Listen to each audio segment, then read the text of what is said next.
there's a part of the housing discourse that continues to be too quiet about one of the root causes of rising unaffordability in this country, and that is that we are culturally and politically addicted to high and rising home prices.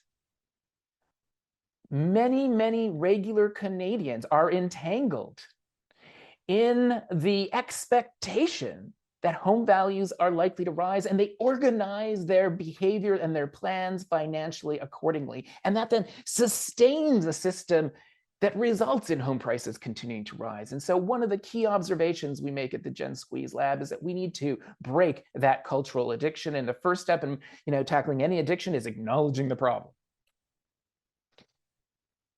This is a slide, it's a little bit out of date. I didn't have time on the plane home last evening to update it. But one thing to remind ourselves is that over the past 18 months, we have seen changes in monetary policy. I wish they'd happened, spread out way over the last 15 years, but a very concentrated moment of increased interest rates triggered by rising food and energy inflation.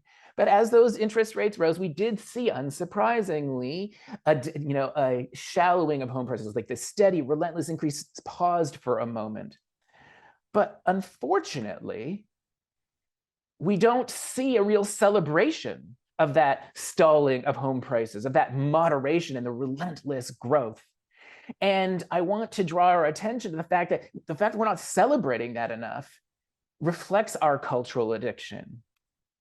Look here in terms of the way in which the narrative unfolds. I could pick headlines that are even more recent than this, but housing market is showing signs of weakness as home prices fall and bidding wars dissipate. Well, you only can think our housing system is weak if you think when home prices are falling and demand isn't bidding up prices for already built structures. You only think that's weak if you think that the first and foremost purpose of a housing system is to generate wealth returns, as opposed to thinking that housing is first and foremost for homes. And so fundamental to the Gen Squeeze work and our argument for a tax shift, more taxation of housing wealth, less taxation of income, especially for middle and lower earners, that is driven by the principle of housing is for homes first, investments second. Now, notice I didn't say no investments. It is absolutely critical that, we can imagine people thinking that home ownership may still be in reach. People will take on a mortgage, a very large mortgage today by historical standards.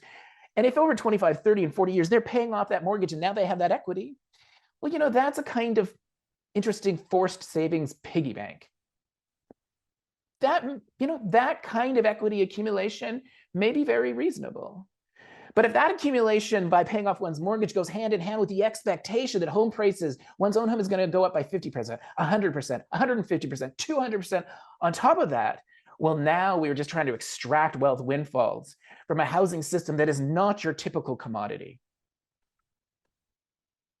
Look here, it's not just general sort of market conversations that happen in the media. It is built into our provincial governments. This is from BC. I should have taken the exact same material from the 2022 and 2023 Ontario budget. But notice where the language is always identical. Average sale price growth was strong across the province at over 10%, double digits. It's only strong then if we're thinking again of home prices driving wealth accumulation, not delivering affordable homes. And that language about a housing system being strong as home prices rise is not in keeping actually with what public polling data shows where Canadians' heads and hearts are at this moment. Canadians are actually quite clear that if we're concerned about affordability, if we want to restore affordability for all, then we need home prices to stall so that earnings can catch up. And polling data shows that, a large majority of Canadians agree with that perspective. And given that, we need to create more political cover for our politicians to courageously respond to the evidence and say, yes, let us think now that that's our goal for home prices. And let us be clear about that we don't want them to continue to rise.